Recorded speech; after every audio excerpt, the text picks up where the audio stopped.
আমাদের এফআইআর করতে লেট হওয়ার কারণ আমি বলেছি বুধবার রাতের ঘটনা বা বৃহস্পতিবার ভোর রাতের ঘটনা, কিন্তু বৃহস্পতিবার সারাদিন ক্যাম্পাসে যেরকম কন্ডিশন ছিল ক্যাম্পাসটা কন্ডিউসিভ ছিল না। যে আমরা এখানে মেইন বিল্ডিংয়ে এসে কাজ করব, আমি প্রভিসি বা রেজিস্ট্রার আমরা কেউই কিন্তু সেদিন মেইন বিল্ডিং আসতে পারিনি বিভিন্ন কারণে।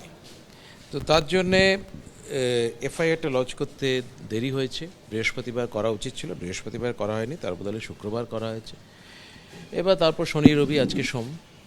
এবার অ্যাকশনের ব্যাপারটা তো গোটাটাই পুলিশের পক্ষ থেকে, পুলিশ আমাদের কাছে পাঠিয়েছে আর কি, চিঠি পাঠিয়েছে যে আমাদের তরফ থেকে যেসব সাহায্যগুলো করার সেই সাহায্যগুলো আমরা করব। মানে সাহায্য মানে হচ্ছে সমস্ত এভিডেন্স, তারপর হচ্ছে ক্যামেরা ফুটেজ, তো সেগুলো আমরা দেব, সমস্ত হচ্ছে পুলিশকে আমরা জাস্ট হচ্ছে প্রোভাইড করব।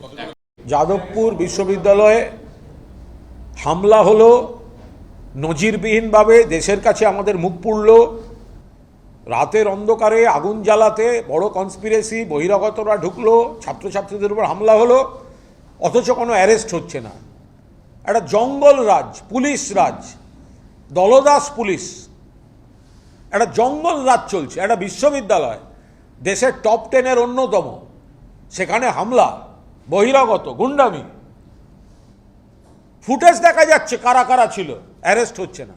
অবিলম্বে যাদবপুরে যারা মাঝরাত্রে হামলা করেছে এবং যারা তার পৃষ্ঠপোষকতা করেছে তাদের অ্যারেস্ট করা উচিত।